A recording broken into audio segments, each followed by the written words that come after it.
Welcome back to Special Edition. This is an emergency podcast if there ever was one. Assassination Edition. Michael. So, Shabbos news is always the hardest news, right? Because you get a little like tinkerings on the Sabbath and you start to hear things. If you're an Orthodox Jew like me or a Ben Shapiro, you really can't find out what's going on, and you never want to turn on your phone more than when you hear what you call Shabbos news. Can you write a country song called Shabbos News is the hardest news? Shabbos news is the hardest news because you can't hold back and you can't hit snooze. Shabbos news. Yeah, I heard. That's not bad. It's not bad.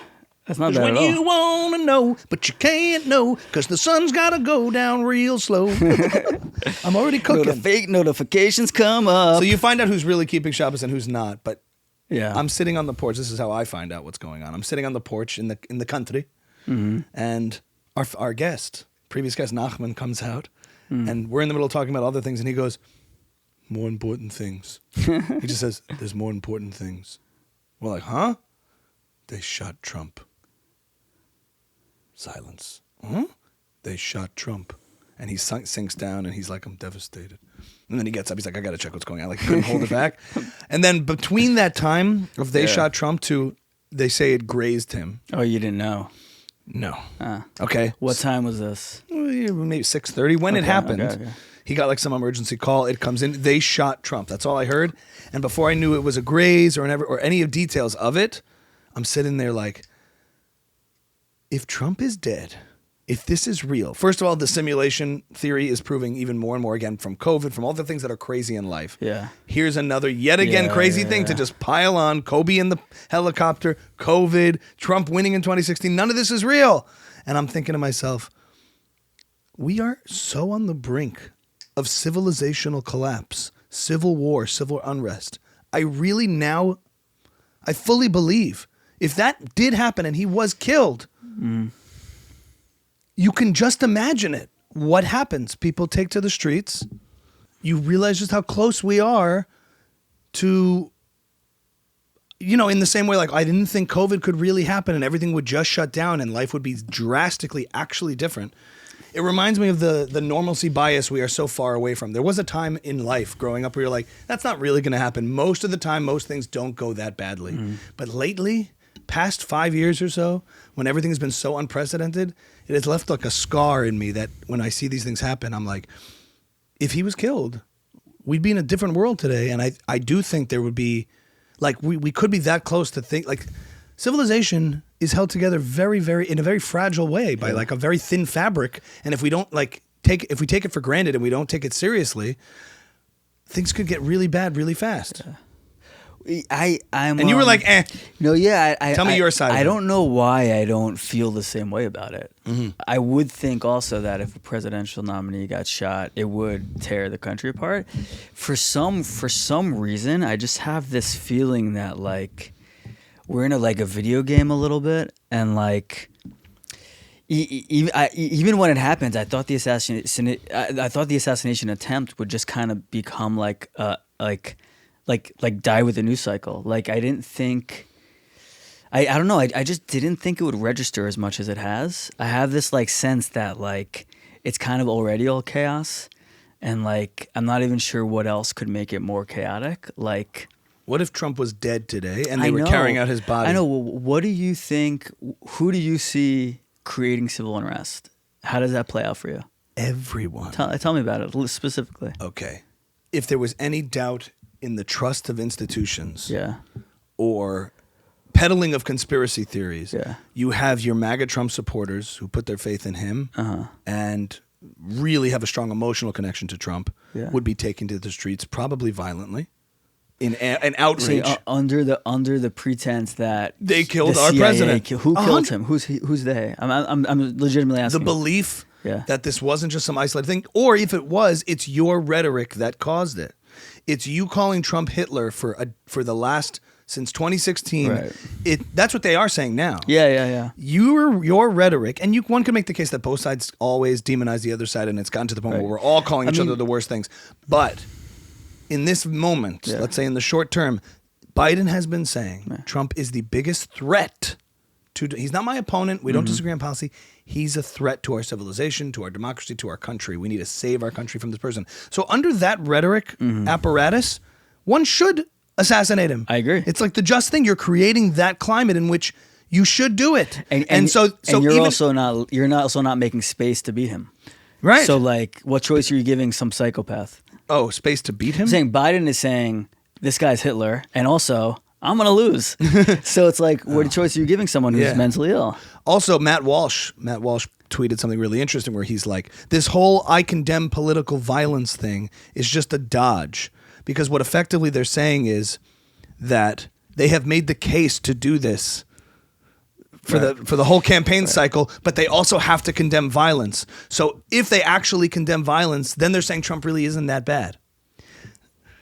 Right. Oh, So for them to say it's wrong to do this, well, if it's wrong to do this, then Trump really isn't that much of a threat. Right. Because if he was that much of a threat, he said political violence isn't always unjustified. According to Matt Walsh's tweet, he's like, we were founded on political violence. Sometimes it is justified if you're being oppressed. If we fought against the British violently and it was justified. So if you're saying Trump is as oppressive as the British oppressing us or a Hitler, the partisans in Nazi Germany who fought against the Nazis were using political violence to fight them.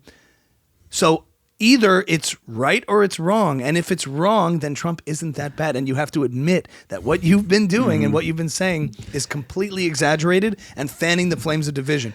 And so what I mean, so back to you're saying, like, so MAGA people are taking the streets saying. So they would take the streets to either say this was an inside thing and somebody, like, they actually directly killed him or created a climate where he would be assassinated. Okay. And then you'd have your woke response Antifa people who would probably at some point just celebrate it. And they would go violent because they have before. When he won, they were totally fine being violent in the streets. Right. So you have two people feeling just and being violent because one has already been violent in the streets before. January 6th would be nothing. Well, and then you'd have people and then a complete distrust in the society. It's just like it would pour gasoline on the sense of others between these discourse, which would become violent. I guess in my mind also, what's to stop that from happening? This is a guy who also, whatever. I mean, whatever. I'll just say whether or not you argue, he was also he ran January 6th. Like he incited political violence on January 6th. So honestly, I'm just explaining where my head's at. To me, it's like he's kind of already in the arena of like saying you should go kill our political opponents. So him getting killed, I know this is kind of silly, but in my mind, it's like, oh, that's kind of what happens. So like. Are you saying Trump created that, or he's been a participant Trump was saying, he knew this game. Go kill Nancy Pelosi. Go hang Mike Pence. What? Yeah. I don't know. He didn't say go kill Nancy Pelosi. Maybe he did say the same kind of exaggerated language. That was the MAGA, or at least the rioters on January 6th, like that was their stated goal. So I'm saying, so they already sort of believe in political violence.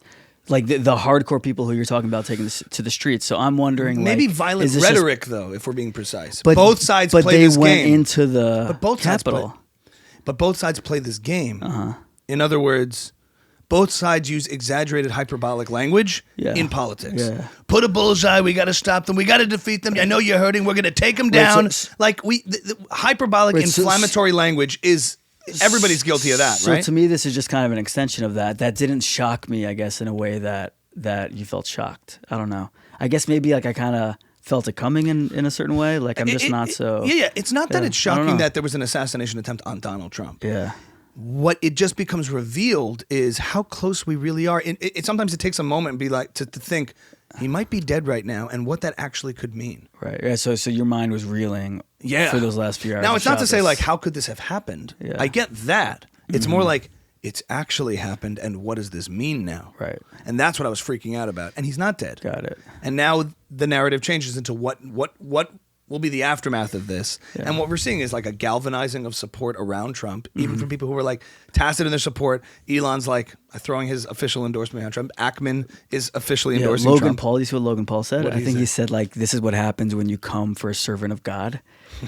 Like God protects his servants or something. It's getting biblical. I mean, and that's also emotional responses to this, which I totally understand. But it's also like, it's so rich because like, it's the Democrats who are trying to say we are the peaceful ones, we're anti-gun and anti-violence. I'm like, you play this dirty game too, if not more. I agree. Bullseye on Trump, all that kind of. You play this just the same. It's not just the hillbillies and the rednecks who we're worried about. If anything, you guys are the ones. And maybe we have to stop this whole you guys and you guys and you guys and you guys. I don't really buy that. I don't buy that they're the same, but I think over the last few weeks, people have come to realize that Biden and Trump are not quite as different as they're trying to portray. And I themselves. always downplay the cheesy rhetoric of like, we need to come together, we need to respect each other as opponent. And I'm like, yeah, let's play the hyperbolic game. Like, screw that. But then you also sometimes realize like how important the value of civil discourse and dialogue is, and especially given my recent conversations, I start to see like, it's fun to play the game. It's fun to treat sports like war. Mm-hmm. As long as it's contained within sports, we do that. Kill them, destroy the other team. And with sports, you go to the Yankee game or the Boston, or the Red Sox or whatever, and it gets heated. Mm-hmm. And sometimes people have a couple of brawls, but we quell it. Oh. And we treat politics like that. But politics is not a game. Well, that's the difference. It's forced by and extensions by other means where people are actually succumbing to the will of other people, and these affect people's lives. Mm-hmm. It's not just.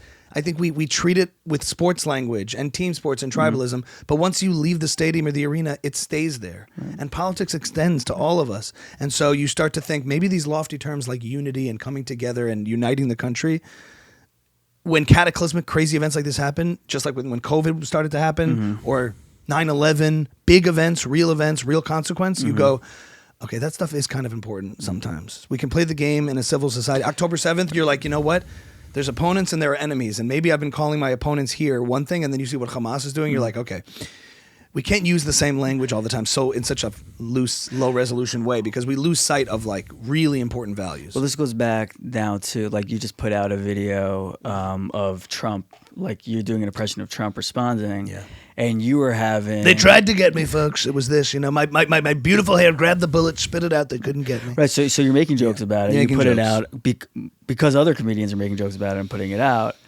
Meanwhile, a guy's dead, which to me is like the most Trump thing ever, that like he narrowly escapes and the guy right behind him dies. Yeah. It's like there's something Trumpy about that to me. He's having a funeral today, and everyone's treating it like it's a piece of content that we can now create more content from, like we're doing here also. Well, we are, but the memeification, the internetification, the social mediaification of everything, it's almost like this weird thing where you're like, anything in the world happens, all right, let's throw it through the ringer and see what we all do with it. And Sam Harris made this point of like, we are fundamentally not taking anything seriously. Well, but to our own detriment. After October 7th, when we felt it so personally and we understood what that meant, do you remember, like, no one really spoke for 2 or 3 days. Correct, we were grieving. Yeah. As opposed to this, it just seems like it's like you said, a video game. I did a video today, I posted about it, and I waited like over the weekend. I didn't do it like, look, there's a sense of with comedy, too soon, not too soon. When is it okay to joke about something? And that's sort of subjective, and you kind of have to feel a public pulse about it. And I started to see friends of mine who went before me posting things, and it kind of made me laugh, and it kind of made me feel like, okay. And then it sort of gives you a sense of collective permission to participate in that little game of social media. But I started to see like the Trump memes, the fist in the air, cha-na-na-na-na, it's the motherfucking D-O-double-G, Snoop Dogg, 50 Cent and he's the Trump. But you're just like, something real did happen, like just a second, guys. But it feels like this whole like, here's the meat of news of something trendy, and here's the social media, throw it out, and we all just go, and there's something icky to me about it because it's a Sam Harris thing where it's like, we are fundamentally not taking anything seriously. But this is also happening to a guy that doesn't take politics seriously. Like it feels fitting in a way where it didn't feel necessarily fitting. I wasn't alive then, but like JFK, like sort of like a saintly, transformative president gets killed. Like, oh, what a tragedy. Like Trump has not been a saintly, transformative president. He's been transformative, but he's been a guy that's been exploding things, and so then like to see him almost get exploded. It's not the same sense of tragedy. I think in our like poetic minds, the way we process these big narrative events in American history. So let's clear up what you just said, because I'm processing it as somebody listening to you, because I know what you're not saying. Okay, you're not saying it wouldn't be terrible and tragic if he was killed. I'm not. You're saying the culture of Trump's political brand warrants this kind of response of like not grieving in the serious way, Right. but doing it the way Trump would do Right. it. They tried to get me, folks. Right. They can't get me. Meaning, we don't take things too seriously because Trump came in and made it all kind of fun and a game. I would say like that's what you were saying. JFK getting killed was like a tragedy. Him getting killed is a comedy, not in the sense that it's funny, Right. but in the sense of that's the natural endpoint. That's to the like this style story. of politics that has been created now. Yeah, Trump yeah. is a showman Right. and a celebrity candidate and has fun with it all. And that's part of why we really all enjoy it. And he's disruptive in that way. So the reaction to anything bad happening to him has the same tone. Right. And even you're not saying it's not that big a deal No. when Trump gets killed. No. You're saying it's serious, but the way Trump processes these Yeah. things, like, we got to handle this immigration. I'd have to take a look at that peace process. It all kind of makes things fun and a frenzy. and it doesn't feel real or serious. I mean, And it doesn't feel and serious. even so, he didn't die. His ear got shut off, Yeah. which is like weird and Yeah. kind of hilarious. Like it's like so strange. And then and he ends up going like this, like I won With the American I flag. won. But Like, here's where I'm going to push back yeah. on you. Yeah. There's an element of that where he's performative in that way and Mm-hmm. makes and you would think makes light, but people take him very seriously and feel very connected to him. They do. And he is consequential as a president and appoints real Supreme Court justices and passes real policies and moves the embassy to Jerusalem Yeah. and passes the Abrahamic Accords and gets no credit as a serious politician from his opposition and his and from the people who are against him. I think the people who understand Trump and either like Trump and also maybe understand him enjoy his persona and also really resonate and connect with his policy and his agenda. I think that's right. And so the people who disregard that agenda can't stand his persona and they just conflate it all together. Well, he's just an asshole, so I'm just going to be against him and not take him seriously and discount a lot of positive things that Trump does that I think a lot of people who are reasonable can appreciate his persona from an entertainment standpoint and then look at the agenda and the policies and what's actually accomplished and separate the two and say maybe this isn't befitting for the office of the presidency to behave this way. One could argue and maybe during COVID he could have been more unifying instead of we're building a website, it's better than other websites, and that's kind of ridiculous to talk that way, and I can see why that's and during January 6th he could have taken a different tone and he could have attended the inauguration and accepted the transition of power and still maintained his machismo brand. It could have done all those things and he can be his own worst enemy at times. But we also can appreciate, reasonable minds can appreciate what Trump does accomplish, and that even though he has that persona that we might be distasteful for some and appealing and entertaining for others, can accomplish a lot of great things and deter a lot of adversaries on the world stage, and we can look at the situation in the world and say, what's happened during Biden's presidency versus during Trump's? Everything they said was happening during Trump's presidency is actually happening now, and they're ignoring it. And what's actually much more offensive than Trump's nasty words and language and persona is the mainstream media's deception, is the way they cover these things, is his political opponents who have a squeaky clean persona, but behind the scenes are lying to us. But Trump, the honest liar, who's conflating things, is telling you, yeah, I'm full of shit, but that's what I am. There's an honesty to that. There's an authenticity to that to me, the canned Obama saying a whole bunch of nothing after October 7th is much more deeply offensive and hurtful to me as a citizen and as a voter than anything Trump says when he's like exaggerating the amount of people or embellishing the amount of people at a rally versus Obama who's saying a bunch of nothing in nice packaged things. That's a much more toxic relationship to a leader in some sense. One could argue, I kind of feel that way sometimes. And I'm like, Trump's a reaction to that. To the people who are lying to you with a nice face, are lying to you by making it seem like they care about you, but they don't. Right. And I think for a lot of people, they believe Trump really does care about them. Why would he do all this? He's a rich guy living in Mar-a-Lago, doing his thing, taking this kind of hit. Like there's this, like you said, is it poetic and romantic when someone like him gets killed? If God forbid that were to happen?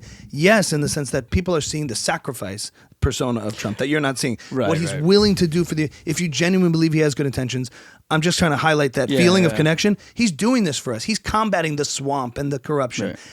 And one thing that happens If you believe that. If you believe that. But there's a part of me that definitely does. Yeah. Okay. I know I also believe he wants to win and he loves the brand of winning and stuff, but the incentives kind of aren't there. But I don't want to have that argument right now. I hear you. I hear you. But I can see both. I see the see picture it. you're painting of the picture someone I'm who painting might of how feel people, that way. but not just people, millions of people. Yeah. And in this moment when this thing happened, it is also revealed just how corrupt the media that he called fake news is. Did you see the headlines that were coming out? Yeah. You're just like, It was wild. and It was wild. when it gets repeated enough, you forget. You're like, okay, this is just what they say, whatever. But in the moment, when we're seeing something with our own eyes, and they're like, noises disrupt Trump rally. Trump falls. They couldn't bring themselves to say he was shot or assassinated. Well, we're and used they to it cropped with out the Israel. American flag. Yeah. They cropped it out. Did they? It's like Joe Rogan being shown as jaundiced during COVID. You're like, I know what's real, and you're lying to my face, and it just revealed in such a resonant, apparent, like obvious way. Mm-hmm. And there are rare moments like that because it also has to do with the proximity. Like with time, they'll start to say things. Well, the Biden debate was that where we saw a few weeks ago, yeah, and then like, and then you saw them lying to your face again. But they weren't. They kind of got them after that. They were like, well, after the Biden one, the administration did. Maybe the media did. Yeah, but you it's see him saying an "He had a bad institution night." lying You're to like, you. you're lying to me. Or you read these headlines, and I'm like, Trump falls, stumbles during disruption at event. I'm like, well, here it is. Here it is. It's not conspiratorial. This is deception, and this is a biased media, and I can't trust it given like what's happening here. Hey guys, thanks so much for watching. If you've made it this far, we want to let you know that Ami's House is now on Patreon. We love doing extra content, bonus footage with every episode. The best way to support us is to head on over to Patreon, become a guest, and support the show for $5 a month. If you like watching Ami cut me off, Patreon is a Patreon.com/Ami's House for bonus content. Thanks so much for your support and become a guest. And by the way, I also feel like Biden. Sorry, that was a long rant for me. But Biden is like 3 days away from calling it fake news. Like he's already been saying, like the only people who wanted me to drop out are the elites. Mm-hmm. Like he's already kind of following that playbook. His team, like he's about to say, like you can't trust what you read in the papers, folks. Oh, to all I'm fine. To play the opposite. Did you see? There was a CBS reporter, somebody talking, some audio I listened to where she was saying like, now it appears there may have been disruption, may shots have been fired. It's possible there was an assassination attempt. But I didn't hear anyone from the Trump campaign or the Trump team calling for calm, calling to not retaliate with violence, which is disappointing. Yeah. They someone just tried to kill him. Yeah. He's in the hospital recovering, missing an ear now. And you're putting it back on them to quell it's just like when you see it that glaring to your face, it's almost like catching your wife cheating. You're like, I knew it was happening. I suspected it the whole time. And here you are, CNN, sleeping with the pool boy. You had a really interesting point that you made off camera to me when I asked you who you think is going to replace Biden. And you said nobody wants to step up because nobody wants to be the person that loses to Biden, to Trump. So Kamala is not demanding it because she thinks she's going to lose. Gavin Newsom doesn't want to lose to Trump. So they're all saying, no, Biden, you run. You be the one who loses and we'll run in 28. So the win-win is we throw our support behind Biden knowing he'll lose. Right. I won't be the one to lose to Trump. I'll have my turn when it's time for Biden to actually lose. Now even more so, perhaps, now that he just had this huge bump, maybe even more so now Biden won't drop out because who wants to replace him now? Mm-hmm. You know, because they're going to lose. And Gavin Newsom's like, we need to throw support behind Trump. Of course, he's our president. This is ridiculous. What are we talking about me for? He wants it. Kamala wants it. But like, I was trying to figure out why are they doubling down behind Biden when we clearly saw after the debate that this is not the guy. Yeah, they're like throw Biden to the wolves. That turn was everything in that split screen in the debate. He was just like. We're standing the 500 crowds, and every after a minute, Trump will go. I don't know what he just said. And I said, but like they're going to be like the ones who are supportive and had his back. Then they get his money, and then they can run against Trump in 2028. Right, and they're like, what? I was just supporting the president. I did the right thing there. But like Gavin Newsom embodies that like liar in squeaky clean clothes who's a snake, and Trump isn't that. That's what I mean. And I'm not saying everything Trump says is true. Obviously not. He embellishes, he exaggerates, but he's tapping into emotionally resonant things. Yes. Like, that's what Scott Adams always talks about. Were there millions of people cheering on 9/11? I saw the tapes. They were all cheering. Well, no, not factually accurate. But is there a sense that there's a lot of support for this that's really spooky? Yes. Mm-hmm. And fake news. What's he talking about, fake news? That's terrible. How could he say that about the media? And then we see the headlines cover the assassination. And you're like, he's tapping into a distrust that's there. Yeah. So it's just wild. You know, I'm thinking the same day Trump narrowly escaped assassination. Mm-hmm. I don't know how you're going to respond to this, but the head of the Qassam Brigade for Hamas, who had narrowly escaped assassination 7 times, was killed. Right. Isn't that odd? I don't know though, because you said like we're living in the simulation where like the craziest thing keeps happening. Yes. Where like Kobe dies and COVID and Trump wins and all of it. Like maybe there's some sort of twist happening where like like in this branch of the simulation, Trump doesn't get assassinated, but the guy from Hamas does, and like we're finally turning a corner back to like what normalcy maybe. Well, I found the weirdest thing. You're saying like I don't know what you just said. It's very conspiratorial. It's very and strange. esoteric. Yeah, but I found that it's weird that I find like I'm back in the 2016, 2017 mindset where I go on Twitter and a lot of the people who I'm like despising in the last year because they're anti-Semitic. Mm-hmm. And I'm like, and that dividing line of the wedge that's happened, the old battle line got redrawn again, and they're saying things I agree with. I'm like, ugh, this is such a weird feeling. Yeah. All of you who I think are atrocious and have said terrible things about Jews and Israel are standing by Trump and calling out fake news media and saying things I was like, once upon a time we would have cozied up and been strange bedfellows. Yeah.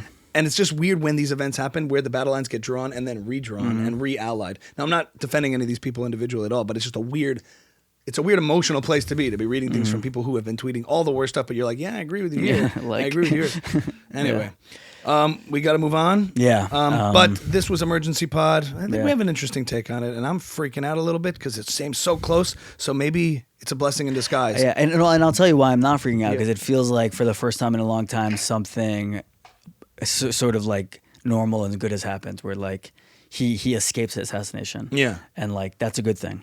Yes. That didn't happen. Say that for the cameras, Mike, because everyone's going to hate you for your like, it's not that crazy. No, I think you explained to me well. Yeah. No, it's a good thing Trump didn't die. Yes. And it gives us a moment to reflect without the trauma and tragedy that could have happened. Yeah. But, and obviously somebody did get killed. There's tragedy. By the way, I mean, I'm glad he didn't die. I don't think it would have been good if he didn't die, but also to acknowledge there are probably a lot of people who like don't feel that way. And like that's something also going on. All right, spooky times. Let's call for unity. We need to come together, make distinctions between our opponents and our enemies. Come on, people. Conversation without words. Yeah. It's all violence. Yeah, let's get back to dialogue. It's all violence. That's Ami's House Emergency Pod. Thanks for watching. Stay tuned for more Patreon, baby.